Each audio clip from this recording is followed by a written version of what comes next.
ताटीचे अभंग हा स्त्री पुरुष समतेच्या पायावर उभा असलेला जगातला पहिला संवाद. जनाबाईंनी विठुराईची ही जी प्रतिमा आहे ती लेकुरवाळी अशी साकारली. इरावती कर्वेंनी विठ्ठलाला बॉयफ्रेंड म्हटलेलं आहे. 10 वर्षांच्या असणाऱ्या मुक्ताबाई 80 वर्षांच्या चांगदेवांच्या गुरु बनतात. मुक्ताबाईंनी ज्ञानेश्वरांना उपदेश केला आणि ज्ञानेश्वर आपल्याला मिळाले. तर हे मुक्ताबाईंचं महाराष्ट्रावरचं खूप मोठं ऋण आहे. दळण कांडण वेणी फणी जी बायकी समजली जाणारी कामं आहेत ते पुरुष असलेला विठ्ठल करत होता. जनाबाईसाठी आणि विठ्ठलासाठी तो क्वालिटी टाइम. ज्यांना आध्यात्मिक गुरुही नव्हता कान्होपात्रांना, त्यांनीही महिला संत म्हणून स्वतःचं स्थान निर्माण करणं. बिदरच्या बादशाहने तिला बोलवणं पाठवलं. वेश्येच्या मुलीला सुद्धा वारकरी संप्रदाय आपला मानतो. आम्ही सिमोन वाचला, आम्हाला फेमिनिझम कळलं असं नाही. आधुनिक असलेल्या स्त्रिया आपण विक्टिम कार्ड खूप वापरतो. आजही बऱ्याच अशा महिला कीर्तनकार आहेत ज्यांना कीर्तन करायची आहेत पण त्यांना व्यासपीठ मिळत नाही. स्त्रींचे अभंग हे कीर्तनासाठी घेतले जात नव्हते.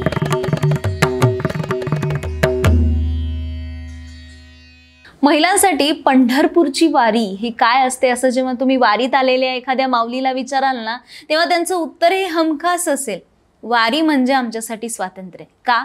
कारण वारीमध्ये किंवा वारकरी संप्रदायामध्ये स्त्रियांचं स्थान हे किती महत्वाचं आहे याचं उत्तर एका वाक्यात सांगायचं झालं ना, तर आपले जे आराध्य दैवत आहेत आपले विठ्ठल, या विठ्ठलाची प्रतिमा ही कशी आहे? लेकुरवाळी प्रतिमा आहे. म्हणजे आपण त्यांना विठू माऊली असं म्हणतो.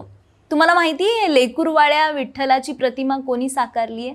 नामदेवांच्या दासी असलेल्या जनाबाईंनी. सांगण्याचा उद्देश हा आहे की या वारकरी संप्रदायामध्ये स्त्रियांचं स्थान काय होतं, या महिला संतांचं स्थान काय होतं, ते स्थान त्यांनी कसं मिळवलं, त्यांनी ती बंडखोरी कशी केली, या सगळ्यांवरती आपण आज बोलणार आहोत. आणि याच विषयावरती बोलण्यासाठी आपल्याकडे आलेले आहेत फर्ग्युसन कॉलेजमध्ये त्या मराठी शिकवतात डॉक्टर रुपाली शिंदे मॅडम. तुमचं आमच्या यूट्यूब चॅनलमध्ये खूप खूप स्वागत आहे. तर माझा पहिलाच प्रश्न आहे की जनाबाईंनी विठुराईची ही जी प्रतिमा आहे ती लेकुरवाळी अशी साकारली, ती जनाबाईंनाच का सुचली असावी, इतरांना का सुचली नसेल? वारकरी संप्रदायाचं वैशिष्ट्य हे आहे की या संप्रदायामध्ये वेगवेगळ्या जाती धर्मातून संत आलेले आहेत. म्हणजे भक्त होताना ते सगळं सामाजिक संचित, ती सगळी सामाजिक पार्श्वभूमी घेऊन ते आलेत. तर जनाबाईंच्या बाबतीत आपल्याला काय दिसेल, तर जनाबाई या आपल्याला साधारण माहिती असतं की नामयाची दासी जनी असं त्या माहिती असतात. पण त्याच्या मागचं काय आहे तर आई वडील नसलेली पोरकी जनी आहे ती. आणि असा म्हणजे तो जो अभाव आहे, जनाबाईंसाठी विठ्ठल काय होता, लेकुरवाळा तर होताच, पण ज्या स्त्रीला नात्यांचाच अभाव आहे, तिच्या आयुष्यामध्ये मायेचं असं कुणीच नाहीये एका अर्थाने, म्हणजे अनाथ निराधार अशा स्त्रीनं तिचे सगळे अभाव, तिच्यासाठी बहीण भाऊ आई वडील सगळं म्हणजे विठ्ठल, अगदी तिचा प्रियकर म्हणून सुद्धा विठ्ठल आहे. म्हणजे फार मराठीमध्ये इरावती कर्वेंनी विठ्ठलाला बॉयफ्रेंड म्हटलेलं आहे त्यांच्या एका लेखामध्ये. तर तसा तो जनाबाईंचाही होता. आणि जनाबाईंच्या दृष्टीनं आपण जे सगळे अभाव मला एका नात्यामध्ये भरले जातात, मला ते समृद्ध झाल्यासारखं वाटतं, ती समृद्धी, नात्यांची समृद्धी त्यांना विठ्ठलाशी सातत्याने बोलताना मिळाली. आणि म्हणून मला असं वाटतं की आई होण्याचं जे काय मातृत्वाचा एक आनंद जो आहे तो आनंद सुद्धा त्यांनी विठूकडून मिळवला. आणि म्हणून त्यांचा विठ्ठल हा लेकुरवाळा आहे ही एक बाजू आहे. आणि दुसरीकडे काही अभंगांमध्ये असं दिसतं की त्या स्वतः विठूचं लेकरू झाल्यात आणि मी तुझ्याकडे दुडदुड धावत येईन असं म्हणतात. त्यामुळे जनाबाईंसाठी विठ्ठल म्हणजे जगण्यातले सगळे अभाव भरून काढणारी एक मोठी स्पेस होती.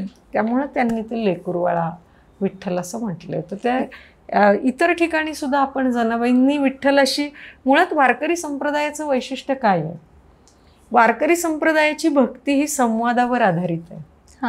की सतत आपण एकमेकांशी बोलत असतो की नाही, हा. तसं वारकरी संप्रदायातले सगळे संत म्हणजे ज्ञानेश्वरीपासून तो प्रवास सुरू झाला की ज्ञानेश्वरीमध्ये ज्ञानेश्वरांनी पहिल्यांदा हे अधोरेखित केलं, हायलाईट केलं की ज्ञानेश्वरीतलं तत्वज्ञान जे आहे, भगवद्गीतेतलं तत्वज्ञान जे आहे ते मुळात कृष्ण आणि अर्जुन यांच्यातला संवाद आहे. ते संवाद तत्वावर उभं राहिलेलं अध्यात्म आहे आणि तो नुसता उपदेश नाहीये, तो एका मित्रांनी मग पुन्हा त्या विश्वरूप दर्शन संवादातून झालेलं आहे.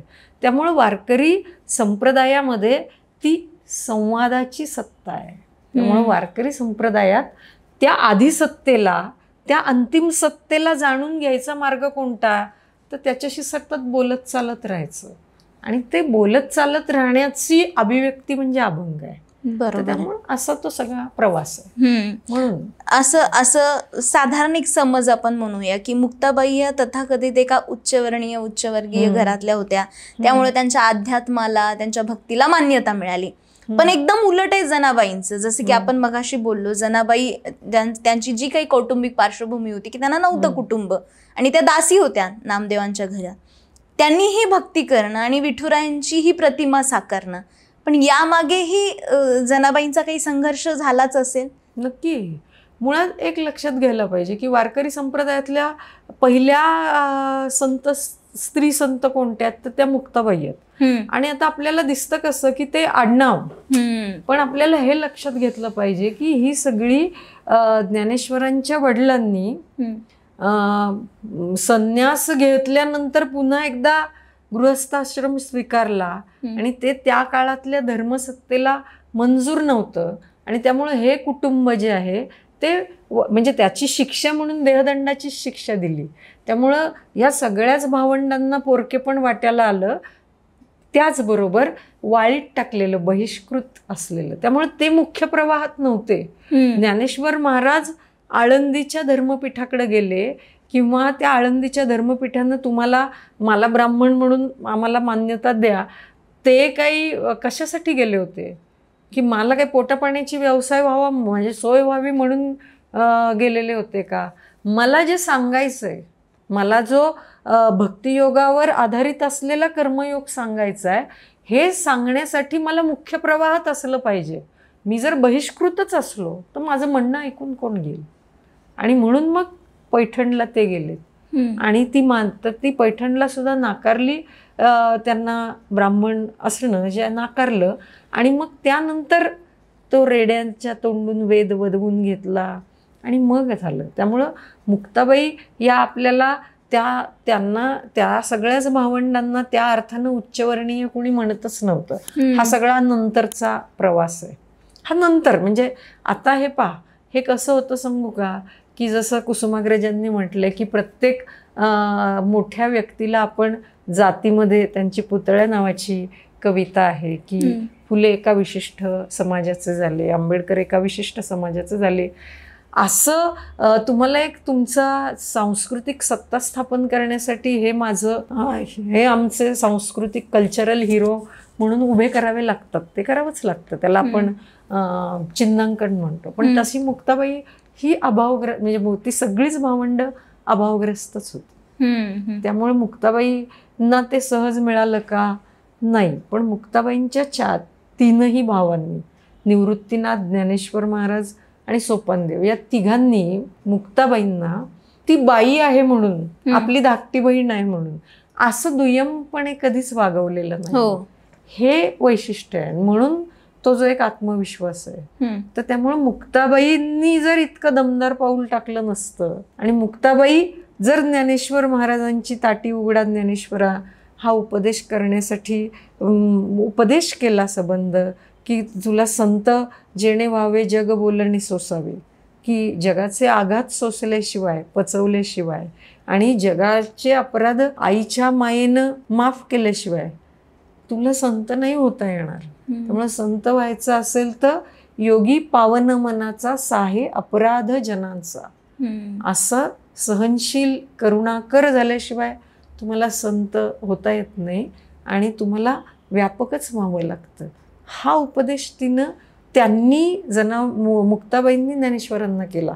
आपण आता काय बघतो, आपण बघतो की बाई काही सांगायला लागली की त्याचा निष्कर्ष, त्याचा अंतिम हे काय असतं की तू मला अक्कल शिकवू नको किंवा तू कोण आलीस मोठी शहाणी, हे ज्ञानेश्वर म्हणत नाहीयेत. त्यामुळं मी असं म्हणते की ताटीचे अभंग हा स्त्री पुरुष समतेच्या पायावर उभा असलेला जगातला पहिला संवाद आहे.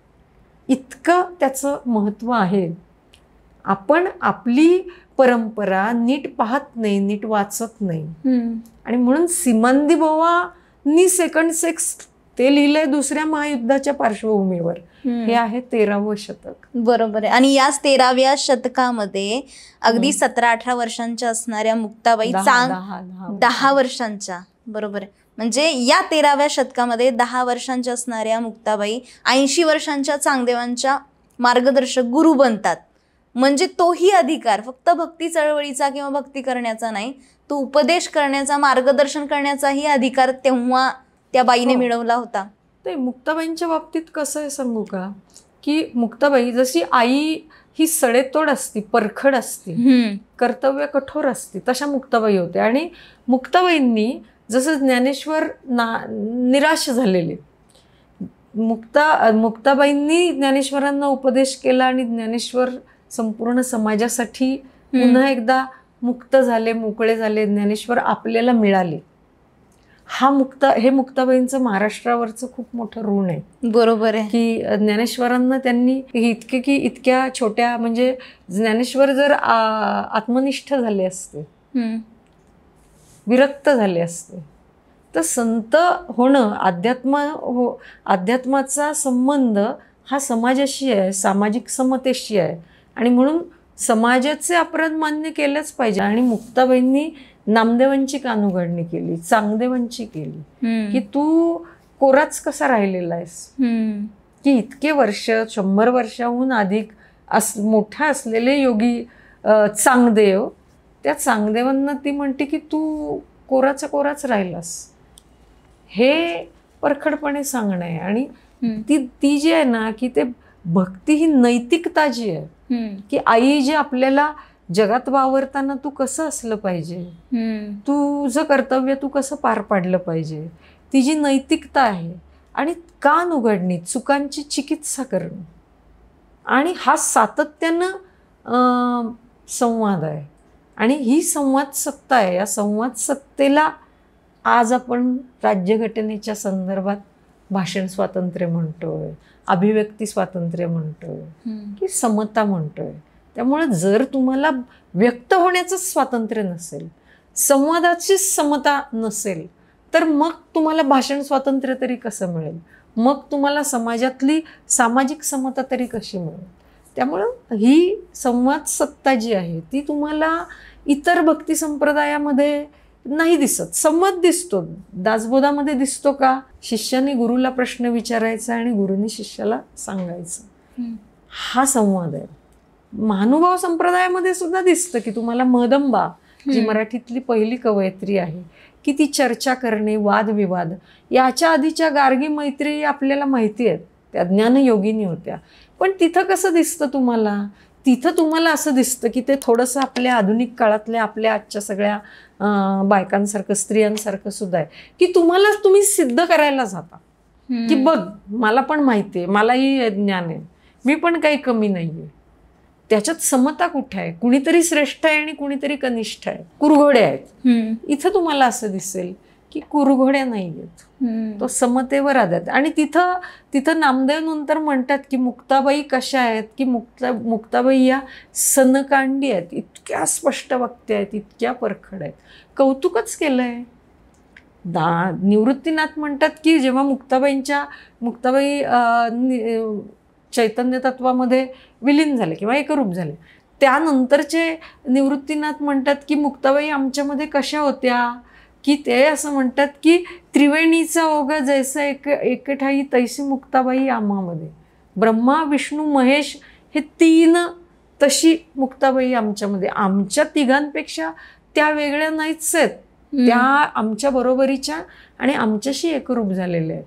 हा जो भाग आहे ना, हा वारकरी संप्रदायातला हा स्त्री पुरुष समतेचा हा त्यातला, म्हणजे त्यामुळे ती परंपरा आपण नीट समजून तो संवाद घेतला पाहिजे. आणखी एक म्हणजे जात्यावरती दळायलाच नाही तर त्यांची वेणीफणी करायलाही भगवंतानं यावं इतका हक्क जनाबाईने विठ्ठलावरती दाखवला होता. म्हणजे दळण कांडण वेणी फणी जी बायकी समजली जाणारी कामं आहेत ते पुरुष असलेला विठ्ठल करत होता असं त्यातनं प्रतीत होतं आपल्याला. म्हणजे त्याही काळात म्हणजे बऱ्याच असं लोकगीतांमध्ये आहे ना की विठ्ठल लोकगीतांमधला विठ्ठल जो आहे की रुक्मिणीला घरकामात मदत करणार आहे.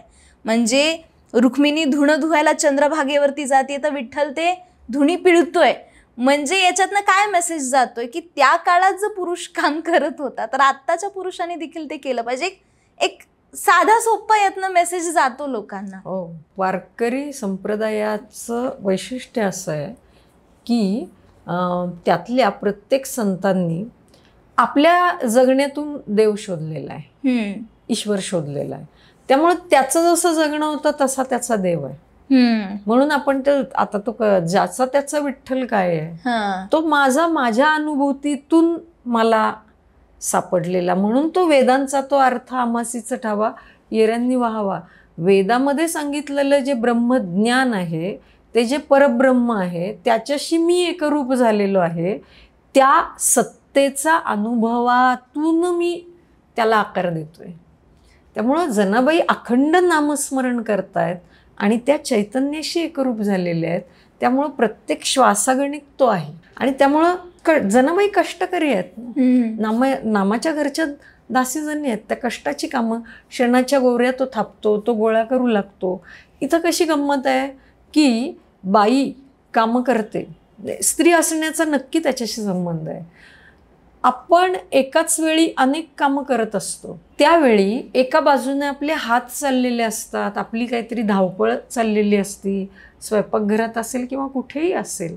आणि त्याचबरोबर आपण सूचना देत असतो. कोण बेल वाजली, दार उघडलं, घरातून कुणी निघालं, त्याला काय आणायचं किंवा लवकर ये रे घरात हेही सांगत असतो. मुळात स्त्री असण्याचं या सगळ्याच स्त्रियांना मला यातलं खूप महत्त्वाचं वाटतं. आपण स्त्री आहोत हा न्यूनगंडच नाही आहे त्यांच्या मनात. त्या सांगतच बसल्या नाहीत की मला व्यवस्थेनं इतका त्रास दिला, मी त्या व्यवस्थेची बळी आहे. उलट आता आपण आधुनिक असलेल्या स्त्रिया आपण विक्टिम कार्ड खूप वापरतो. बरोबर की मला बॉस कसा छळतो, मला सासू कशी काम करून देत नाही, मला नवरा किती त्रास देतो, त्यामुळे मी कॉन्सन्ट्रेट करू शकत नाही. ह्या सगळ्या जणी ज्या आहेत हे विक्टिम कार्ड कुठेच येत नाही त्यांच्या. म्हणजे बोलतात ना की स्त्री जन्म हो म्हणून न व्हावे उदास. म्हणजे स्वतःचा स्त्री जन्म स्त्री पण इतकं खुलेपणानं आणि पॉझिटिव्हली त्याने मान्य केलंय, स्वीकारलंय. त्यामध्ये कसं आहे की एका बाजूला मन जे आहे त्या नामस्मरणामध्ये रमलेलं आहे आणि हाताने सगळी कामं होत आहेत. हा जो गतीचा आणि ऊर्जेचा समतोल बाई काम करताना साधत असते. जनाबाई ती एनर्जी आणि कॉन्सन्ट्रेशन, एकाग्रता आणि शक्ती, एनर्जी या दोन्हीचा समतोल साधणारं त्यांची अभंग रचना आहे. ही प्रत्येक बाई करत असते, रोजच्या कामामध्ये करत असते. आणि त्यामुळे जनाबाईंचं विठ्ठल म्हणजे हे तर झालंच, पण जनाबाई विठ्ठलाशी मनातलं सगळं बोलण्याची जागा म्हणजे ती. त्यामुळे तो जेव्हा येत नाही तेव्हा त्या साधं बोलतच नाहीत. त्या म्हणतात की अरे विठ्या मूळ मायेच्या कारट्या. तर त्याला कारट्या म्हणतात. आई चिडली की मुलाला म्हणते ना या कारट्याला किंवा या कार्टीला काही कळतच नाही. इतका हृदयाचा जवळचा, इतका माझ्याशी एकरूप झालेला आहे की मी त्याच्याशी कसंही बोललं तरी माझा तो प्रेमाचा अधिकार आहे. देव इथं अधिकार गाजवत नाही, भक्त देवावर अधिकार गाजवत. आणि त्या प्रेमाला देव शरण आलेला आहे. म्हणून भक्त कुठं काय करतोय हे भक्ताचं योगक्षेम वाहणारा विठ्ठल तुम्हाला दिसतो. त्यामुळे तो मेलेलं जनावर ओढतो. कांदा मुळा भाजी अवघी विठाबाई माझी, तसा तो जनाबाई. आणि तू जे म्हणाली ना मगाशी की लोकगीतामध्ये विठ्ठल धुणं वाळवू लागतो, गोळा करतो, त्या लोकगीतातलं सुद्धा मी महाराष्ट्र टाइम्सला लेख लिहित होते तेव्हा मी असं म्हटलेलं होतं की जनाबाईसाठी आणि विठ्ठलासाठी तो क्वालिटी टाईम आहे एकत्र असण्याचा. आणि त्यामुळे तिला ती विठ्ठलाचा सहवास सातत्यानं अनुभवणं, तिचं ते उन्नयन आहे, अपग्रेडेशन आहे. नाहीतर ती दलित दासी कष्टकरी, तिला सन्मान मिळालाय कशामुळे, तर तिला तिचं आत्मसन्मानाचं जागा की जहा अबरूनही जाती तर आत्मसन्मान तिला विठ्ठल भक्तीने मिळालाय. त्यामुळं तिच्यासाठी तो ते खूप मायेचं अस्तर आहे. तिच्यासाठी तिचा तो आत्मविश्वास आहे. तिच्यासाठी ती अभावाची पोकळी भरून काढणारी एक जागा आहे हक्काची. आणि त्यामुळे तिच्यासाठी म्हणजे विठ्ठल म्हणजे तिचं अवघं भावविश्व आहे, सगळं जगणं असं आहे. संत कान्होपात्रा त्यांचा एक खूप मोठा संघर्ष आपण पाहिलाय, म्हणजे लिहिला गेलाय वारकरी संप्रदायामध्ये, की ज्यांना आध्यात्मिक गुरुही नव्हता कान्होपात्रांना, त्यांनीही महिला संत म्हणून स्वतःचं स्थान निर्माण करणं ही खूप मोठी गोष्ट आहे. म्हणजे त्याबद्दल काय सांगाल? मुळात एक सांगू का की ह्या सगळ्या जणी का झाल्या, कशा म्हणजे पुढे आल्या. आपली आत्ता आपण सीमांदी बुवाचा विचार केला, स्त्री स्वातंत्र्याचा आपण आत्ता विचार करतोय किंवा फेमिनिस्ट स्त्रीवादी असण्याचा. आपला स्त्रीवाद हा आपण जर आपण असं म्हणत असू की आम्ही सेकंड सेक्स वाचलं किंवा आम्ही त्याची चर्चा सुरू झाली आणि मग आम्ही स्त्रीवादी झालो, तर मग आपण आधी असं काही नव्हतं असं आपल्याला नकळत मान्य करावं लागतं. म्हणजे आपल्याला असं वाटतं की ही स्त्री स्वातंत्र्याची कल्पना संकल्पना ही आपण फेमिनिझम हे आत्ता आलं, आम्ही सिमोन वाचला आम्हाला फेमिनिझम कळलं, असं नाहीये. हे कधीच सांगून गेलेत. हो, याची खूप साधी गोष्ट सांगू का की प्रत्येक सजीव आहे, प्रत्येक माणूस आहे, त्याला आपण स्वतंत्र असण्याची जाणीव आहेच. आणि त्यामुळे त्या लोकपरंपरेतल्या स्त्रिया आहेत ना, त्या एक अशी ओवी आहे की त्या ओवीमध्ये तो संवाद आहे लोकपरंपरेतला सुद्धा. त्यामुळे ती एक मैत्रीण दुसऱ्या मैत्रिणीला काय सांगते, तर ती असं म्हणते की अगं तू ते आता आपण ते जरा जास्त झालंय असं दिसतं. ती म्हणते की तू त्या नवऱ्याची माया, नवऱ्याचं माझ्यावर किती प्रेम आहे वगैरे वगैरे याच्या भानगडीतच फार पडू नको. का पडू नको, तर ती म्हणते की ते कसं आहे, तर कावळ्यानं घरटं बांधणं आहे बाभळीच्या झाडावर, तशी ती पुरुषाला मायाच मुळात थोडी आहे. तू कुठे तिथं अपेक्षा आणि आस लावून बसतेस, तिकडं काही तू बघत बसू नको. म्हणजे ही पुरुष सत्तेची जाणीव पण आहे आणि पुरुष सत्तेची कक्षा ओलांडून तुझं जगणं सुरू कर, हे म्हणणं पण आहे ना. तर त्यामुळे सीमांदी बुवा आली तर तो डिस्कोर्स आला, पण तो त्याची चर्चाच नव्हती आणि डिस्कोर्सच नव्हता असं आपल्याला अजिबात म्हणता येत नाही. आपण स्त्रीवादी होतो अगदी आजही. ते आपण मुक्ताबाई जनाबाई या लोकपरंपरेतल्या खणखणीत बोलणाऱ्या सगळ्या तथाकथित आजच्या भाषेत बोलायचं झालं तर कष्टकरी अडाणी बायका यांनी आपल्यासाठी जे काही म्हणून ठेवलंय किंवा लोकसंचित ठेवलेलं आहे त्यांच्याकडे बघत आपण स्त्रीवादी होतो. आपण सीमांदी बुवा ही आपल्या आयुष्यात नंतर येते, उशिरा येते. त्याच्या आधी तुम्ही आम्ही या सगळ्या वारकरी स्त्रिया बघतो, मुक्ताबाई जनाबाई बघतो, ऐकतो, शाळेमध्ये कुठेतरी शिकवलं जातं, पालखी दिसते, वारी दिसते. आपण स्त्रीवादी तिथून होतो. सीमांदी बुवा वाचून मराठी स्त्रीवादी झाली असं जर म्हणायचं असेल तर मग आपण 21व्या वर्षी स्त्रीवादी होतो असं दुर्दैवाने आपल्याला मान्य करावे लागेल. परंतु वस्तुस्थिती तशी नाही आहे, कारण आपल्याला बालपणापासून जना, मुक्ता, बहिणा, मग जिजाऊ, मग सावित्री, जिजाऊंना किंवा आज आपण ज्यांचं स्त्री जन्मशताब्दी वर्ष साजरं करतोय, अहिल्याबाई होळकर असतील, जिजाऊ माता असतील, या सगळ्यांनी स्वातंत्र्य कशासाठी, मी स्वातंत्र्य घ्यायचंय कशासाठी, मी स्वातंत्र्य का उपभोगायचंय, मला हे स्वातंत्र्य घेतल्यानंतर मला निर्माण काय करायचंय, मला एक रचनात्मक विधायक काहीतरी घडवायचंय, म्हणून मला स्वातंत्र्य हवंय. मला कल्याणकारक स्वातंत्र्याची जाणीव अहिल्याबाई देतात, जिजाऊ देतात, मुक्ताबाई देतात, जनाबाई देतात. ती माझी स्वातंत्र्याची कल्पना आहे. करिअरिस्ट झालं पाहिजे, असलं पाहिजे, पण त्या करिअरला आकार दिल्यानंतर व्यापक तुम्ही काही घडवणार आहात की नाही. आता आपली गोची होतीये, आपण अडकलोय. ते एका टप्प्यानंतर हे स्वातंत्र्य मला अचीव केलं मी, पण माझ्या कोशाच्या पलीकडे मी बघणार आहे की नाही. मला व्यापक होता येत नाहीये, आणि मला व्यापक होता येत नाही म्हणून मला खूप सारे शत्रू दिसतात, मित्र मला नाही मिळत. कारण माझी स्वातंत्र्याची कल्पना मी माझी व्यक्तिवादी केलेली आहे. बरोबर आहे. आणि मग असा व्यक्तिवादी स्त्रीवाद मराठी परंपरेत दिसतो का, तर तो दिसत नाही. आणि म्हणून ही सगळी परंपरा आपण नीट वाचली पाहिजे, ती जाणून घेतली पाहिजे. हा त्यातला महत्वाचा आहे. आता कानोपात्रेचा संघर्ष जो आहे तिथून आपण सुरू करू.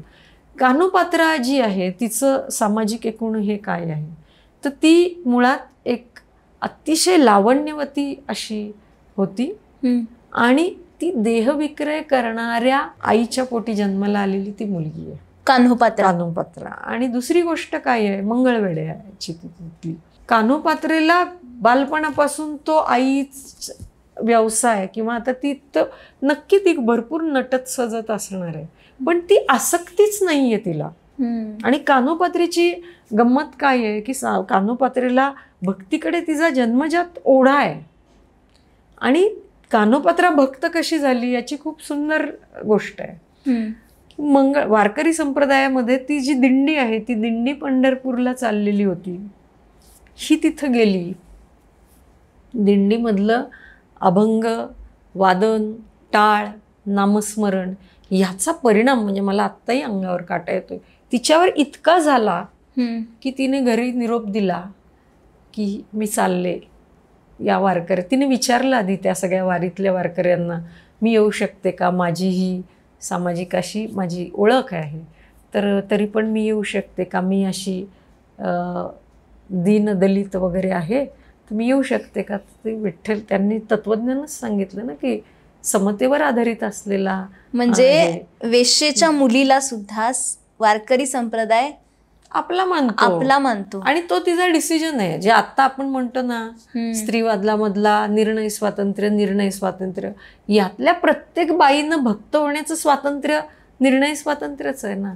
तो तिनं निर्णय घेतला की यस मला जायचंय, मला भक्ती करायची आणि मी आता निघाले. ही तिची गोष्ट आहे. पण आता पुढे गेल्यावर आपल्याला कसं दिसतं की तिचा संघर्ष काय आहे.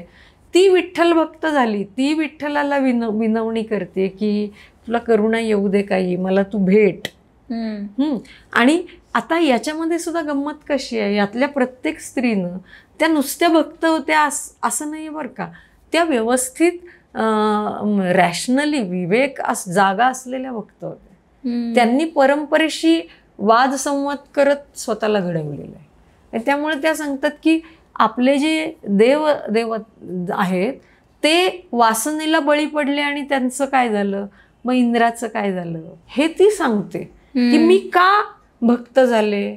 तर हे पहा, तुमच्या परंपरेमध्ये वासनेला बळी पडलेले हे देव आहेत की ते अधपतित झाले आणि म्हणून मला ते करायचं नाही. तर हा युक्तिवाद आहे, हा जनाबाईंनी पण केलाय, हा कान्होपात्रेनं पण केलाय की असं भ्रष्ट आयुष्य मला नव्हतं जगायचं आणि माझ्यासमोर या कथा आहेत सगळ्या, म्हणून मला त्या मार्गाला जायचं नव्हतं, म्हणून मी या मार्गाला आले, म्हणून मला भक्ती करण्याचा अधिकार आहे. ही एखादी केस प्लीड करावी ना, तसा तो युक्तिवाद आहे. त्यामुळे तिचा संघर्ष जो आहे ना ही अधिकार मिळवण्याचा आहे. आणि नंतर पुढचा आहे की बिदरच्या बादशहाने तिला बोलवणं पाठवलं, ती भक्त झाली ना, कान्होपात्रा भक्त झाली, समाज तिला त्याच ती जबरदस्ती. आता राजाने बोलवणं म्हणजे तो हुकूमच आहे.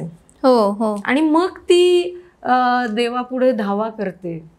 आणि ती कशी आहे, तिची भक्तीच खूप प्रामाणिक नैतिक होती. आणि पुन्हा तो देवाकडे धावा म्हणजे आता तू ये रे बाबा, मी गरीब बिचारी आहे असं नाही आहे. माझं सत्व, माझ्या भक्तीचीही परीक्षा आहे आणि मी सचोटीनं प्रामाणिकपणे निष्ठेनं भक्ती करणारी स्त्री आहे. ही माझी निष्ठा सिद्ध करण्याची जबाबदारी आता तुझ्यावर आहे. तू ये आणि ही माझी निष्ठा सिद्ध कर. आणि मग ती तिथं विलीन झाली. मग ते बादशाला ती खरोखर तिचं महात्म्य, तिचं भक्त असणं कळलं. तर असा प्रत्येक बाईचा संघर्ष आहे. म्हणजे तो पुरुष सत्तेविरुद्ध, धर्मसत्तेतल्या पुरुष सत्तेविरुद्धचा तो संघर्षच आहे. पण तो संघर्ष करताना विशेषतः वारकरी संप्रदायातल्या स्त्रियांनी, तुम्ही दक्षिणेकडे गेलात, उत्तरेकडे गेलात, मीराबाई जर बघितली, यातल्या कोणीच संसार नाही सोडलेला. सगळ्यांनी कुटुंबात राहून भक्ती केलेली आहे. सगळ्यांनी रोजची कामं व्यवस्थित करत करत संन्यास होऊन भक्ती करा हा उपदेश वारकरी संप्रदायाचा नाही. त्यामुळे मठात गेलेले आहेत आणि मग त्या भक्ती करतायत. हे दृश्य तुम्हाला घरामध्ये, मुख्य प्रवाहामध्ये समाजाचे आघात सोसत स्वतःला घडवणं आणि मग मुक्तीचा स्वर व्यक्त करणं, हे वारकरी संत स्त्रियांचं वैशिष्ट्य आहे. हे बंडखोरी जी, हे सगळ्या बंडखोर होत्या, ह्या सगळ्या स्त्री संत. बंडखोरी ही आपण म्हणू शकतो की हे जे काही त्यांनी संघर्ष केला त्या बंडखोर होत्या. पण वारकरी संप्रदायामध्ये आजही बंडखोर असणं किंवा तेव्हा असणं याच्यामध्ये काय, म्हणजे वारकरी संप्रदाय बंडखोर असण्याला कसं पाहतो? वारकरी संप्रदायाने बंडखोरी जी आहे, वारकरी संप्रदायाच्या आधी महानुभाव संप्रदाय आहे. वारकऱ्यांना समकालीन असणारे बसवेश्वर आहेत थोडे आधीचे. या सगळ्यांनी परंपरेच्या विरोधात म्हणजे गेले. मूर्तीपूजा नाकारली. तुम्ही परंपरा नाकारली की तुमचा परंपरेशी संवाद करण्याचा अधिकार जातो. हे ज्ञानेश्वरांना दिसलेलं होतं. त्यामुळे ज्ञानेश्वरांनी परंपरेशी वाद आणि संवाद करत करत स्वतःचं स्वतंत्र तत्वज्ञान मांडलं. तुम्ही परंपरेच्या बाहेर गेलात, तुम्ही केवळ विद्रोही झालात, तर मग तुम्ही मुठभरच राहता. तुमची संख्याच संपते. तुम्ही मुख्य प्रवाहाच्या बाहेर फेकले जाता. जे महानुभाव संप्रदायाचं झालं, जे बसवेश्वरांचं झालं. म्हणजे महानुभावांनी मूर्तीपूजा नाकारली, पण मग चक्रधरांनाच त्यांनी ईश्वर मानलं. चक्रधरांची वाणी हीच, मग वेद नाकारणं काय आणि चक्रधरांच्या वाणीलाच वेदांचा, वाणीचा, तो उक्तीचा दर्जा देणं काय, तिथंच आलं ना. सामान्य माणसाचं एक जे मर्यादा आहेत आणि त्या मर्यादा लक्षात घेऊन, त्याच्या भावनिक मानसिक गरजा लक्षात घेऊन त्याला मुख्य प्रवाहाकडे आणणं. आणि मुळात स्त्रिया आणि शूद्र हे ज्या भक्ती अध्यात्माच्या बाहेरचे वंचित घटक आहेत, त्यांना मुख्य प्रवाहात आणायचं तर आपल्याला परंपरेशी वाद संवाद केला पाहिजे. त्या प्रवाहात राहून परंपरेला व्यापक केलं पाहिजे. परंपरेचा त्याग नाही करायचा. म्हणजे आपण धारेमध्ये उभं राहून प्रवाह समजून घेतला पाहिजे. ज्ञानेश्वरांनी तो समन्वय साधला आणि परंपरेशी व्यापक केला अर्थ भक्तीचा आणि तिला सर्वसमावेशक केलं. त्यांनी जर केवळ विद्रोह केला असता तर पुन्हा एकदा ही परंपरा इतकी विस्तारली पण नसती आणि 700 वर्ष राहिली नसती. मला रोल मॉडेल दिसतं ना, की मला जनाबाई दिसतात. मला एक अत्यंत अभावग्रस्त अशी कानुपात्रा दिसते. मला अत्यंत अभावग्रस्त अशी भागूबाई दिसते. मला दिसतं इथं की तुकोबांशी भांडणारी, पण तुकोबांचा संसार सांभाळणारी आणि अशी भांडत तंडत पण अध्यात्म मार्गाला पुन्हा एकदा आपलंसं करणारी आवली दिसते. मग मला दिसतं की अरे, आपल्या मर्यादांवर मात करत आपण होऊ शकतो की व्यापक.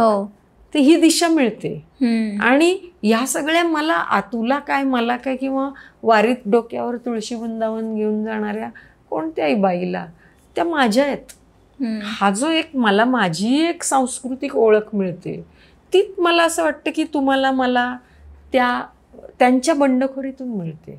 आणि त्यामुळं त्या का जातात वारीला? विठ्ठलाचं दर्शन घेतल्यानंतर ते विदेही मी होते, म्हणजे माझं स्त्री जे असणं, माझं स्त्रीत्व हे माझ्या फक्त देहापुरतंच मर्यादित ठेवलं आहे. की जे सिमंदी बुवा म्हणते की बाई ही घडवली जाते, ती जन्मता बाई नसते, ती घडवली जाते. सबंध स्त्रीवादाचा संघर्ष आहे की शरीराच्या पलीकडे बाई स्त्री जन्म म्हणून न भावे उदास. हा स्त्री जन्म बाईचा आणि तिचं शरीर आणि तिचे मातृत्व, जनन क्षमता आणि तिचं उपभोगाचं साधन असणं, याच्या पलीकडचं स्त्रीत्व जे आहे की प्रचंड कणखर असलेली बाई जी आहे, ती बाईच्या ठिकाणी असणारा चिवटपणा आहे, संघर्षात टिकून राहणं आहे, प्रचंड कॉन्सन्ट्रेशन आहे, तिच्याकडे उत्तम व्यवस्थापन शैली आहे, ती बाय बर्थ चिवट आहे. ॲबॉर्शन करायला गेलं तरी होत नाही सहजासहजी, निसर्गानंच तिला इतकं सक्षम केलेलं आहे. तर माझ्यातल्या क्षमतांचा आणि शक्यतांचा शोध घेणं म्हणजे स्वातंत्र्याचा शोध आहे ना. की दरवेळी तुम्ही करिअर आपण करतो म्हणजे काय करतो, आर्थिकदृष्ट्या आपण स्वावलंबी होतो, पण आपण स्वतःला पणाला लावतो, म्हणजे आपल्या आतल्या क्षमतांना आपण मग आपण आत्मनिर्भर होणं हे महत्त्वाचं आहे. केवळ आर्थिकदृष्ट्या मी स्वतंत्र झाले, पगार मिळायला लागले, मग ITत राहणारी, ITमध्ये नोकरी करणारी, 4 आकडी पगार घेणारी बाई अचानक काहीतरी सहन होत नाही म्हणून एका क्षणी आत्महत्या करण्याचा निर्णय घेते. का बरं घेते? कारण आत्मस्वातंत्र्य ची पाटी कोरी आहे. आर्थिक स्वातंत्र्य खूप आहे मला, पण आत्मस्वातंत्र्य आतूनच मलाच माहिती नाहीये की माझ्या स्त्रीत्वाचा मी अर्थ कसा लावायचा, काय आहे माझं स्त्रीत्व म्हणजे काय. तर या सगळ्या वारकरी संप्रदायातल्या स्त्रियांनी आपल्याला आतून आत्मनिर्भर केलं. आत्मस्वातंत्र्य ही जी इनर एनर्जी सोर्स जो आहे तो त्यांनी आपला जागवला, पेटवला, आणि ती आज 700 वर्ष ती आतली ज्योत जी आहे, अंतरात्म्याची ज्योत म्हणून, मनाची भावनांची जी सक्षमीकरण आहे ते त्यांनी आपलं भावनिक आणि मानसिक सक्षमीकरण केलं आणि आपल्याला आत्मस्वातंत्र्याची कणखर अशी दिशा भूमी दिली. मग आपण सिमंदी बुवाकडे येतो की भौतिक स्वातंत्र्याकडे. पण भौतिक स्वातंत्र्यानंतरही तुम्हाला टिकून राहायचं असेल, तुम्हाला सतत सातत्याने संघर्ष करायचा असेल, तर आर्थिक स्वातंत्र्याबरोबर आत्मस्वातंत्र्यसुद्धा महत्त्वाचं आहे. आज आपण बऱ्याच क्षेत्रामध्ये महिला अग्रेसर आहेत, त्या आघाडीवर आपण स्वतःला सिद्ध केलेलं आहे, पण आपली आत्मस्वातंत्र्याची पाटी कोरी आहे की काय अशी शंका वाटावी अशी स्थिती आहे. त्यामुळं आपण तितका आतून जर आत्मविश्वास असेल आपल्याला, तर मला असं वाटतं की मग आकाशाच्या पलीकडचा अवकाश आहे तिथे सुद्धा आपण पोहोचू शकतो, पण आत्मस्वातंत्र्य. आपण बोलतोय की ह्या महिला संत असतील किंवा स्त्री ज्या ज्या भक्ती करणाऱ्या स्त्रिया होत्या, महिला होत्या, महिला संत होत्या, यांना हे स्वातंत्र्य मिळालं भक्ती करण्याचं, पुढे येण्याचं, पण याच्यामध्ये कुठे ना कुठे समकालीन पुरुषांचंही योगदान असलंच पाहिजे. भरपूर मोठं आहे. याचं कारण मुळात ज्ञानेश्वरांनी स्त्री देहाकडे कोणत्या दृष्टीने बघावं, जो आजचा प्रश्न आहे ना की कुठल्या दृष्टीने बघायचं, की देह आहे काय. तर आधीचा त्याचा संदर्भ सांगते. महानुभाव संप्रदायामध्ये महानुभाव संप्रदायातली बाईसा नावाची चक्रधरांची शिष्या, प्रचंड निष्ठा त्यांच्यावर, आणि तिला काहीतरी अफवा ऐकू येते की बाईसा चक्रधर स्वामी गेले, आणि ते गेलेत ही बातमी ऐकूनच ती इतकी वेडीपिशी होते की ती स्वतःला म्हणजे नदीमध्ये देहत्यागच, म्हणजे आत्महत्याच करून टाकते. आणि मग चक्रधर स्वामींचं त्याच्यावर सूत्रपाठामध्ये त्यांनी सांगितलेलं आहे की चक्रधर स्वामी असं म्हणतात की त्या बाईसाला मृत्यूनंतर मुक्ती मिळेल का, त्याच्यावरचं ती चर्चा आहे. तर चक्रधर स्वामी म्हणतात की नाही, तिला ती नामस्मरण करत असताना किंवा भक्ती च्या भूमिकेतून किंवा पार्श्वभूमीवर तिनं तो देहत्याग केला, आत्महत्या केली, त्यामुळे तिला त्रास नाही होणार. पण मग तिला मुक्ती मिळेल का? तर चक्रधर स्वामी म्हणतात की नाही. का नाही मिळणार? कारण स्त्री काय आहे, बाई तमाचा मोटाळा, तमोगुणांचं एकत्रीकरण म्हणजे स्त्रीदेह.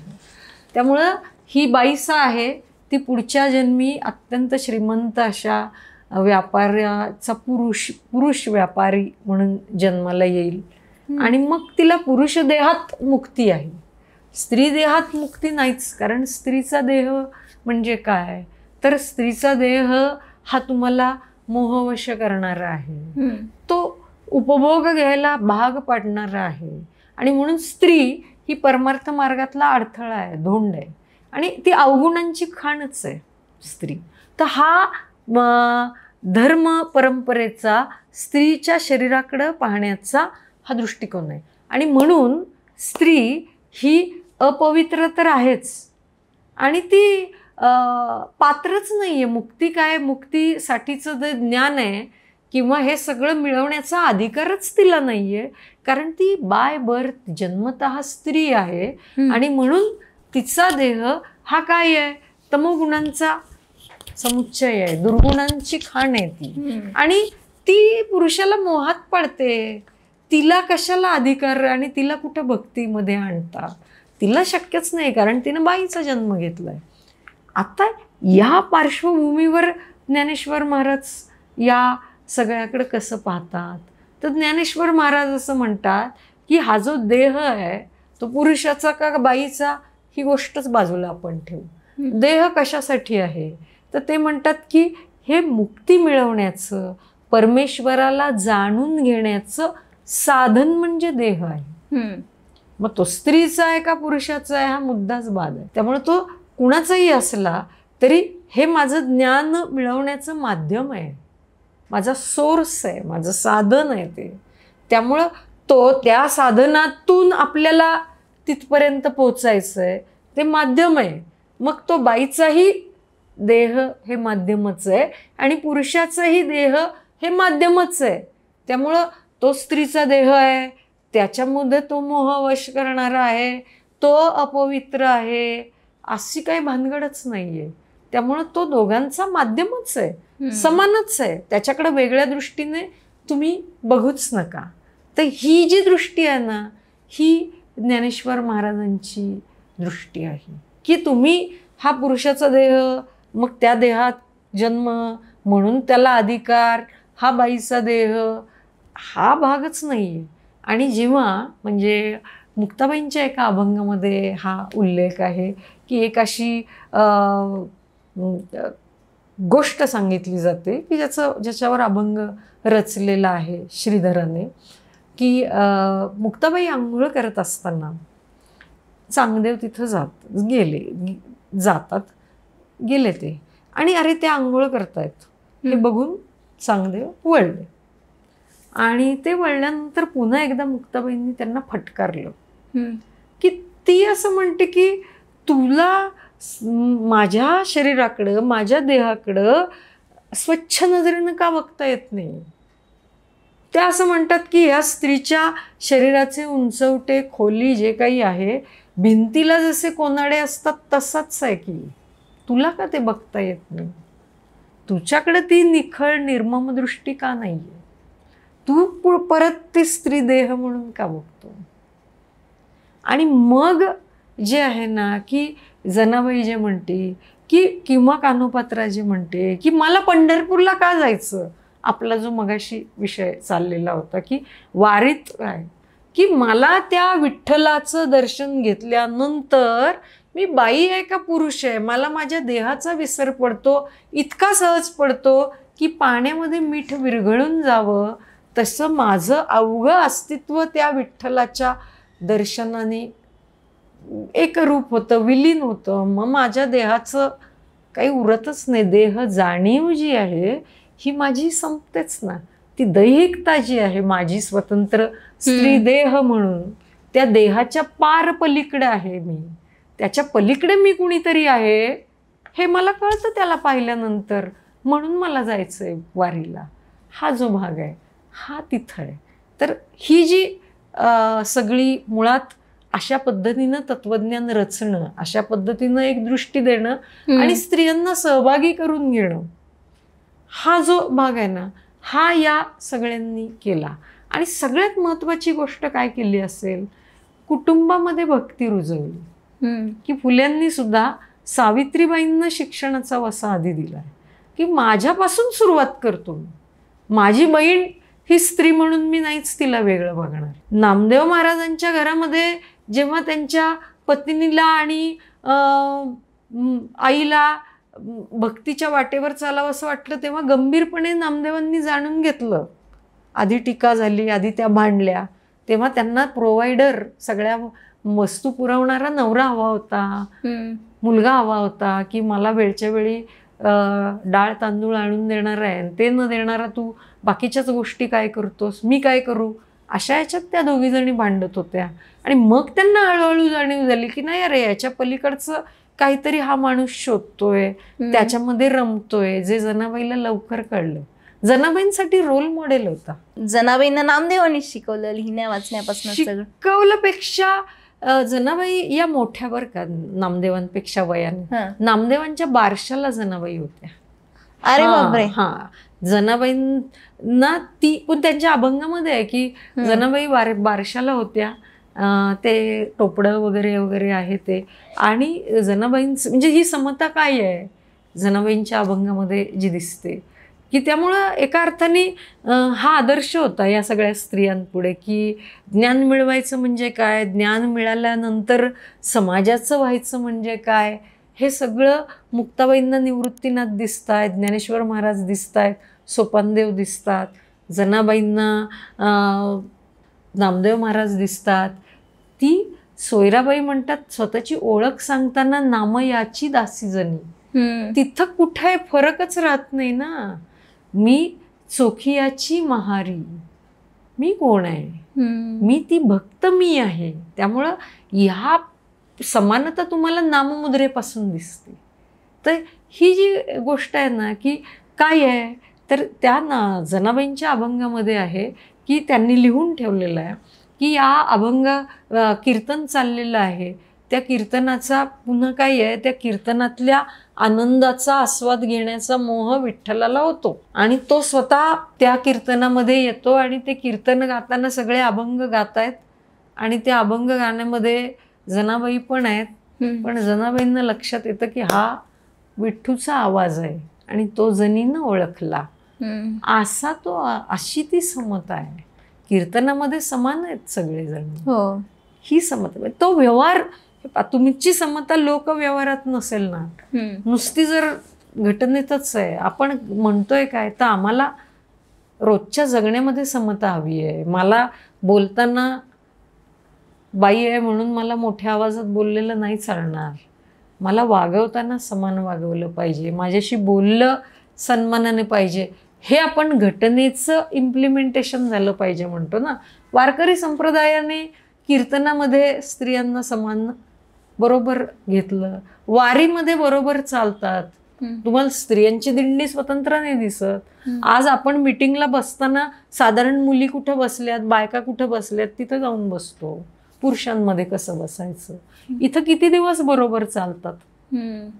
ही समता नाही तर काय आहे दुसरं. हा समाज व्यवहारात समतेचा अनुभव घेणं, हा भक्तीचा व्यवहार, हा लोकव्यवहार करणं किंवा भक्तिगंगेला लोकगंगेत विसर्जित करणं आणि समतेचा अनुभव देणं, हे वारकरी संप्रदायानं केलं. त्यामुळं यामध्ये सगळ्या संतांचा वाटा महत्त्वाचा का आहे, कारण ते आजचे पुरुष नाहीत इतके उदार संवेदनशील आहेत.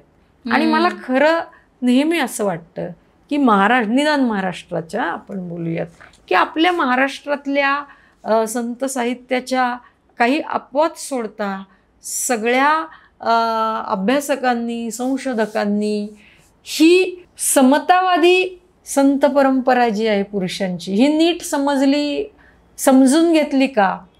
हे संतांचा समता विचार जो आहे हा कुठला, त्यांच्या बायकोच्या बाबतीत, त्यांच्या बहिणीच्या बाबतीत, त्यांच्या शिष्याच्या बाबतीत, जे समतावादी ते झालेत, खंबीरपणे उभे राहिले, चाललेत बरोबर, म्हणतायत, जगलेत, असे संत पुरुष तुम्हाला का जाणून घ्यावेसे वाटले नाहीत, का समाजाला सांगावेसे वाटले नाहीत?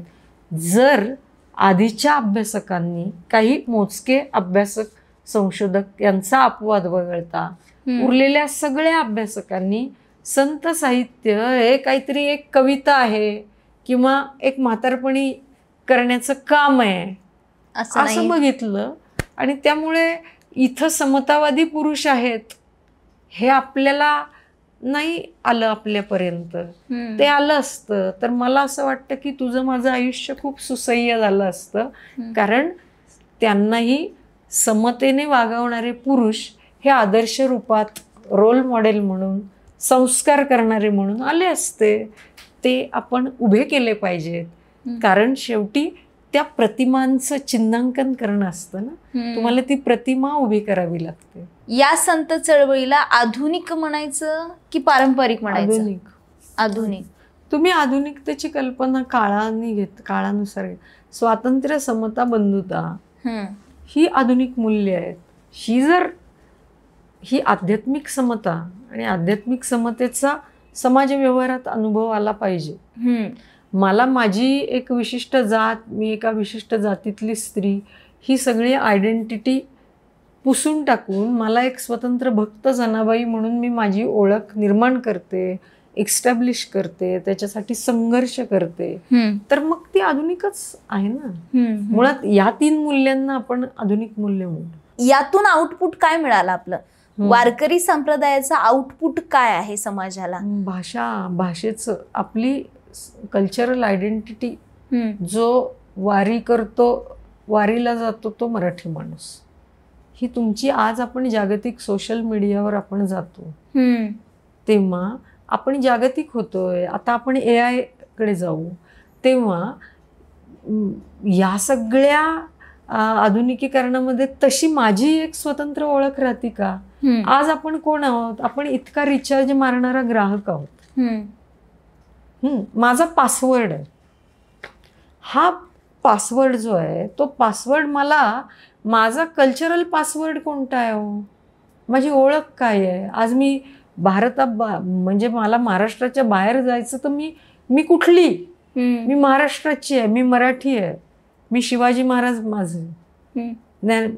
तुझी कल्चरल, तुमची पाळंमुळं घट्ट नसतील तर तुम्ही जगाचे होऊ शकत नाही ना. तुमची मुळं खोल रुजलेली पाहिजे.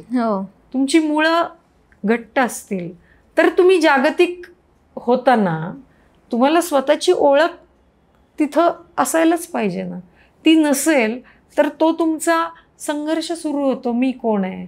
मला असं वाटतं की आपल्याला या सगळ्या मंडळींनी, ज्ञानेश्वर असतील, तुकोबा असतील, शिवाजी महाराज असतील, महात्मा फुले असतील, बाबासाहेब असतील, यांनी आपली सांस्कृतिक पाळंमुळं घट्ट केली, आपल्या अस्मिता घडवल्यात. आणि म्हणून ही अस्मिता, ही ओळख घेऊन आपण जागतिक होतोय आणि जगाच्या त्या अफाट अशा विस्तार, म्हणजे अमर्याद अशा जागतिकीकरणाला आपण तोंड देताना मी कोण आहे ह्याची आपल्याला उत्तरं आपल्याशी द्यावीच लागतात. नाहीतर आपण आज आपण जागतिक बाजारपेठेत फक्त ग्राहक आहोत. तर या लोकांनी, मला असं वाटतं की माझ्या जगण्याची बैठक, माझा पाया पक्का केला.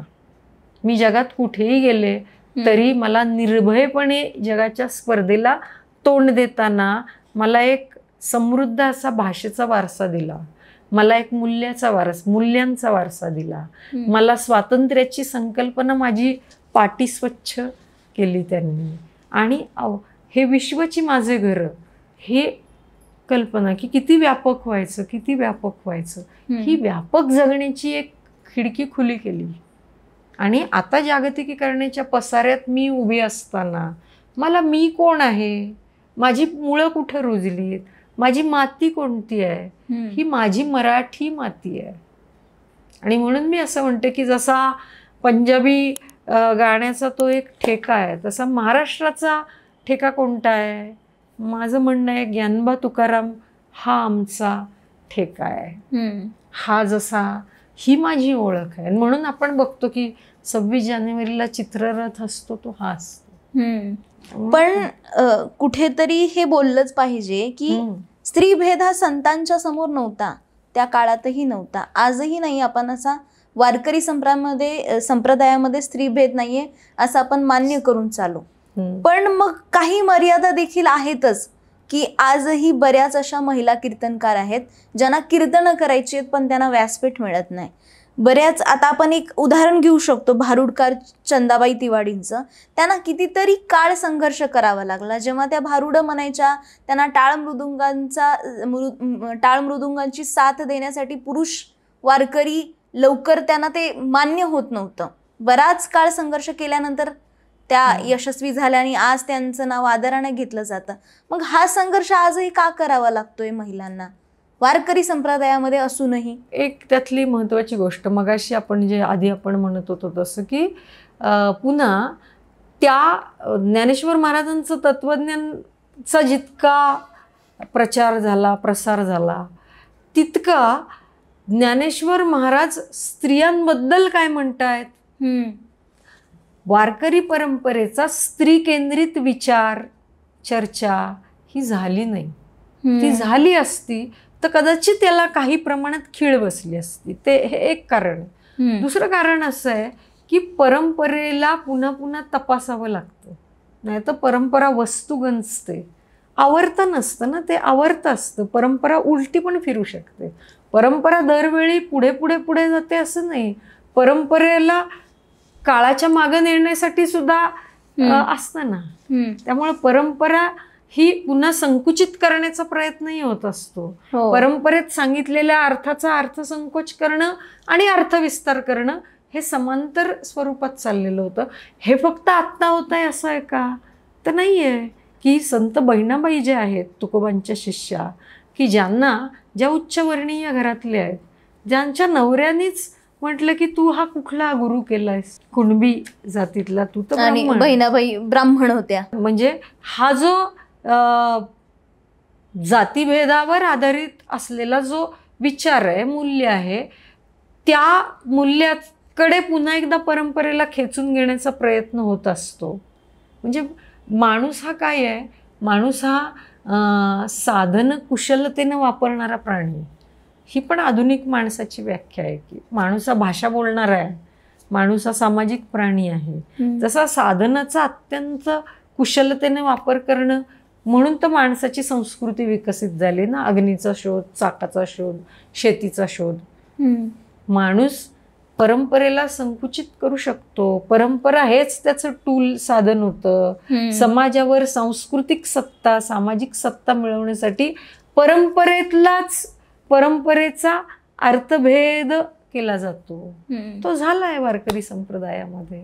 अर्थविस्तार जसा होतो तसा अर्थभेदही होत असतो, अर्थसंकोचही होत असतो. त्यामुळे परंपरेतला अर्थ सातत्यानं परिवर्तन होत असतं. त्या अर्थ परिवर्तनाला व्यापक करायचं का संकुचित करायचं, हा मोठा प्रश्न, म्हणजे हा महत्वाचा मुद्दा आहे. वारकरी संप्रदायानं त्याच्याकडे पुरेशा गांभीर्यानं बघितलेलं नाही असं आपल्याला निश्चित म्हणता येतं. आणि त्यामुळं ती पुन्हा एकदा संकुचित झालेली आहे. तुम्ही भारुडकार चंदा तिवाडींचं नाव घेताय. काही काळ असं होतं आणि अजूनही आहे की वारकरी संत कवयित्रींचे अभंग हे कीर्तनासाठी घेतले जात नव्हते. अजूनही असं आहे. ही आहे ना वस्तुस्थिती. आणि मला वाटतं अशा बऱ्याच महिला कीर्तनकार होऊन गेल्यात. मला त्यांची नावं सांगावीशी वाटतात. आळंदीच्या गयाबाई यादव झाल्या, नाशिकच्या दीक्षितबाई, बारामतीच्या जवळेकर किंवा राधाबाई सानप, मीराबाई मिरीकर, पुन्हा मीराबाई बेळगावकर, पंढरपूरच्या कृष्णाबाई शिरकर, बाबा महाराज सातारकरांच्या ज्या कन्या भगवतीबाई सातारकर, अशा बऱ्याच, म्हणजे अनेक नाव आहेत. आता जेवढी मला माहिती आहेत तेवढी मी सांगितली की अशा अनेक महिला कीर्तनकारांनी बुवा महाराजांची मक्तेदारीच मोडत काढली आहे. एक लक्षात घ्या, जरी ते प्रवचन, जरी ते कीर्तन असलं तरी धर्मसत्ता ही पुरुषप्रधान आहेच. आणि एका बाजूला त्या कीर्तनाकडे नुसतं कीर्तन म्हणून बघूच नाही, पुन्हा एकदा हे डोमेन म्हणूयात, हे क्षेत्र म्हणूयात की हे आमचं आहे, हे आमचं आहे, ही सांस्कृतिक सत्ता आहे तिथं. ह्या सांस्कृतिक, ह्या कीर्तन करण्याचा फड हा नामदेव महाराजांनी उभारलेला फड जो आहे, हा फड हा तो परंपरा आहे आणि तो व्यापक होण्याचा आहे. पण आता ही जी फडाची जी परंपरा आहे त्यात ती पुरुष प्रधान राहिल्यामुळे तिथं जाताना कीर्तनकारांना त्रास होत असणार. तो एक भाग आहे. दुसरा भाग असा आहे की जेव्हा स्त्री सार्वजनिक जीवनात बाहेर पडते, ते तुम्ही मी सुद्धा नोकरी करायला शिकायला बाहेर पडतो, तेव्हा आपल्या डोळ्यासमोर आधी कोण बाहेर गेलेला आहे? साधारण पुरुष गेलाय. तो तिथं काय करतोय? तो तिथं करिअर करतोय, तो तिथं शिक्षक आहे, तो तिथं साहेब आहे. मला त्याच्यासारखं व्हायचंय, पुरुषांच्या खांद्याला खांदा लावून. मला आता वाटतं हे वाक्य आता बंद केलं पाहिजे बोलणं. मला पुरुष व्हायचंय. यांनाही आहे ना, पुरुषच व्हायचंय, पुरुष व्हायचंय. तुम्ही का नाही तुमची वाद्याची आणि तुमची स्वतंत्र यंत्रणा का उभी करत नाहीये, का तयार करत नाहीये? नाहीयेत का वाजवणाऱ्या स्त्रिया? नाहीत का वादक स्त्रिया? नाहीत का मुली? नाहीत का? नक्की आहेत. ही एक गोष्ट आहे. आणि तुम्ही कीर्तन करायला जाताय ते कशासाठी? प्रवचनकार पुरुष जसा आहे, तो जे जे काही करतोय ते सगळं मला करायचंय, तिथं मला बरोबरी हवी, ती मिळत नाहीये. याला समता म्हणायची का? हाच माझ्या पुढचा महत्वाचा प्रश्न आहे. की तो ज्या ज्या गोष्टीसाठी अडतोय, लावून धरतोय, नकार देतोय, त्याला तुम्ही नकार द्यायला लागलात तर मग ही कुठल्या प्रकारची समता साधतोय आपण आणि कुठल्या समतेची मागणी करतोय? म्हणजे परंपरा भ्रष्ट करणारी, म्हणजे परंपरेचं एक भ्रष्ट स्वरूप आहे, भ्रष्ट मॉडेल आहे. त्या मॉडेलमध्ये आम्ही का नाही म्हणून जर संघर्ष असेल तर मला तो समतेचा संघर्ष नाही, मला तरी निदान नाही म्हणता येणार की तिथं मग मी का नाही, किंवा तिथं मला नकार दिला जातो. तर ते परंपरेचं व्यावसायीकरण होत असेल, त्या व्यावसायीकरणाचा मी हिस्सा नाही म्हणून दुःख असेल, तर त्याला समता म्हणायचं का? फार मोठा प्रश्न आहे. आणि हे मी खूप स्पष्टपणे म्हणते, काही अडचणच नाही मला. आता बरेच आता तुम्ही म्हणताच आहे, तो शब्द वापरायला हरकत नाही की व्यावसायिक झालं कीर्तन करणं, पैसे घेणं, मानधन घेणं, आणि खूप पेव वाढलंय याचं. म्हणजे याच्या ज्या प्रशिक्षण संस्था आहेत, शाळा आहेत आळंदी सारख्या ठिकाणी, ते तिथं हे शिकले जातात. तो कोर्स कंप्लीट करून बाहेर आणलं जातं, एक पदवीही मिळते आणि कीर्तनं होतात.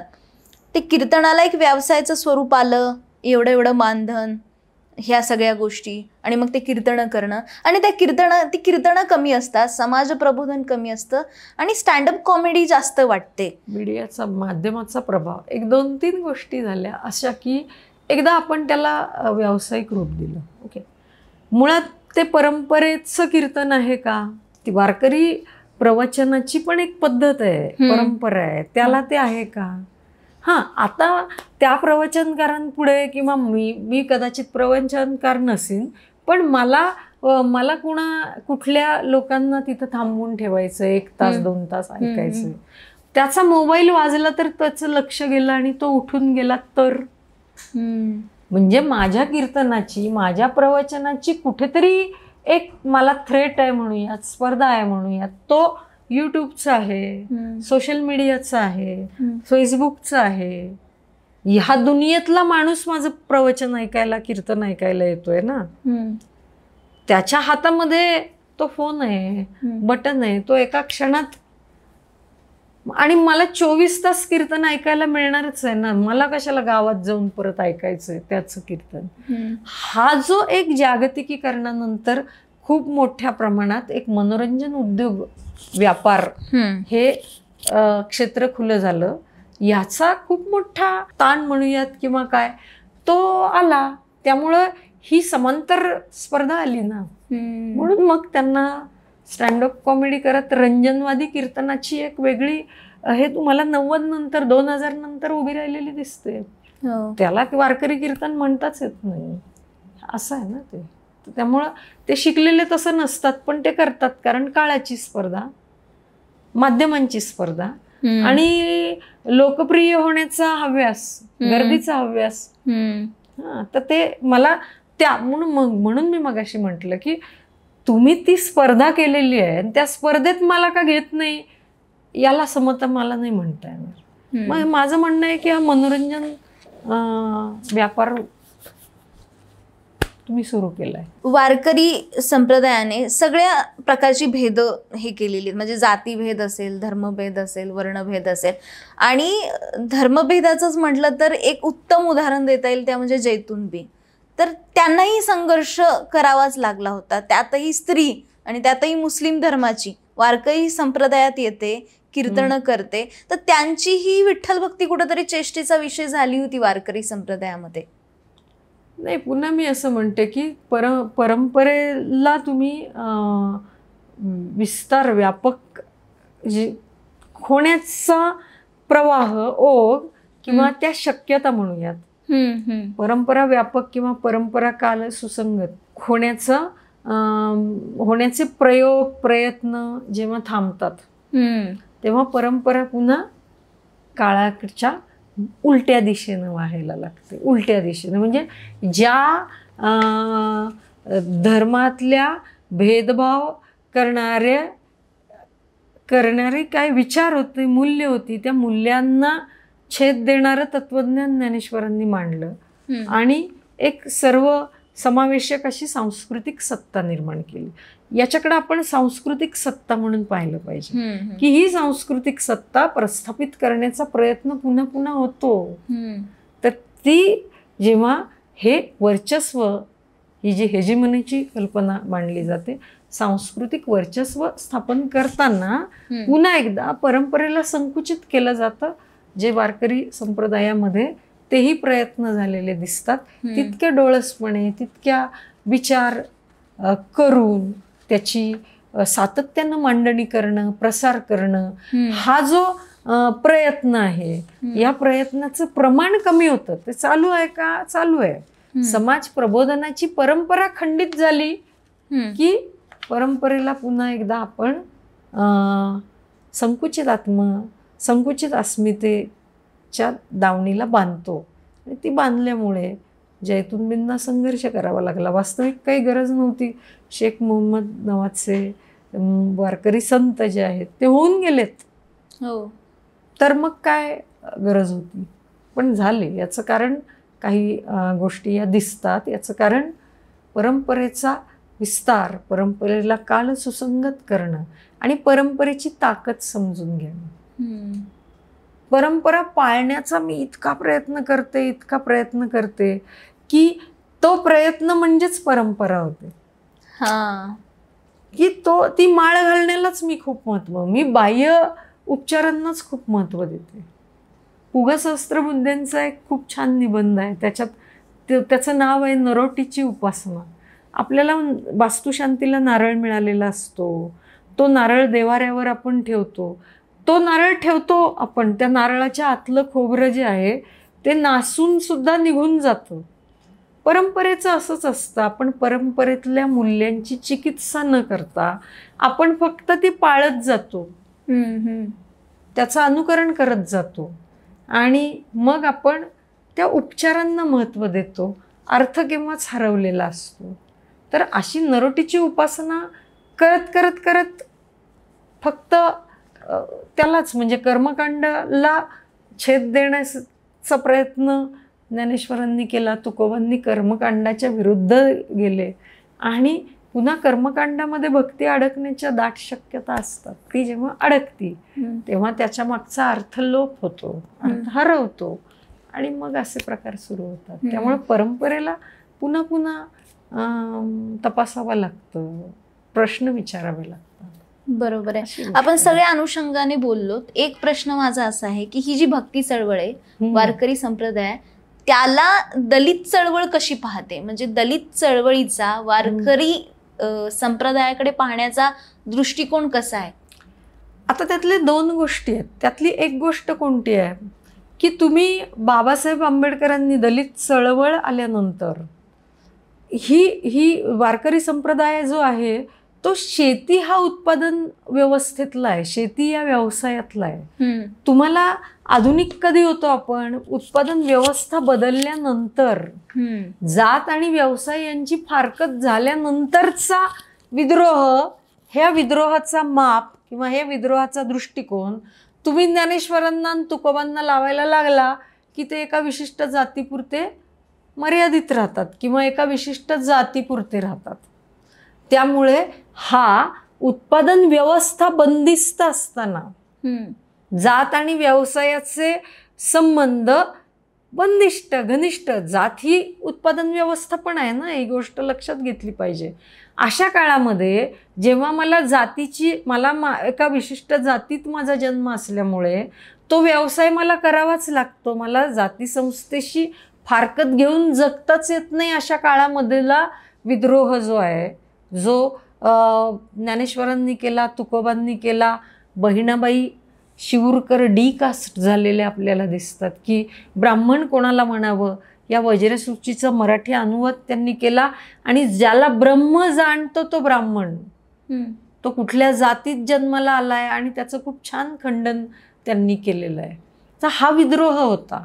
तर हा परंपरेतला विद्रोह हा आपण जर आत्ता आधुनिक काळातल्या उत्पादन व्यवस्थेतल्या विद्रोहाकडून तिथं गेलो तर मग सगळे संत बुरसटलेले आणि त्यांनी काहीच केलं नाही असंच आपल्याला दिसणार. ते जातीशी बांधलेलेच संत आपल्याला दिसतील या पद्धतीनं.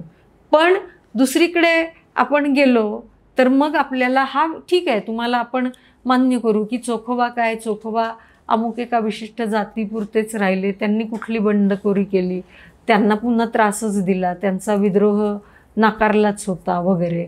आणि मग खूप सारे शोध लागायला लागतात. मुद्दा असा आहे की या सगळ्या संतांनी तो एक व्यवसाय जातीचा जो करावाच लागणार होता तो करत करत स्वतःची भक्त म्हणून स्वतंत्र आयडेंटिटी निर्माण केली. याला आपण बंडखोरी म्हणणार नाही का? हा मुद्दा आहे. आणि आता मी उलट जाते. आता आपण बघतो की आपल्याला निवडणूक आल्यानंतर विशिष्ट जातीची विशिष्ट मतं मिळतील म्हणून विशिष्ट जातीचा उमेदवार आज आपण उभा करतोय. मग ह्याला काही बंडखोरी, ही आधुनिक काळातली काय म्हणायची? बंडखोरी म्हणायची, कर्मकांड म्हणायचं का समता म्हणायची? कुठली? आजही आपल्याला समाजात आपण वावरताना आपण खूप काळजीपूर्वक अमुक एक व्यक्ती कुठल्या जातीची असेल ह्याचा शोध घेतो ना. आपण त्यांना विचारतो ना, तुम्ही कुठले? कुठले म्हणजे गाव, मग आडनाव, मग जातीपर्यंतच पोचतो ना आपण. मग कसं काय म्हणणार तुम्ही? मी जरी ठरवलं की मी जात वगैरे मानत नाही, मी माझ्या पासपोर्टवर जात वगैरे काही लिहित नाही, पण तुम्हाला समाज ती आयडेंटिटी तुम्हाला पुसता येते का? ती तुमची पायाभूत संस्था आहे ना तुमच्या समाज रचनेची. जशी कुटुंब रचना आहे, कुटुंब संस्था आहे, ती उखडून मला 7-12वरची जात पुसता येते का हो? मला कास्ट व्हॅलिडिटी सिद्ध करताना तिथंच जावं लागतं ना.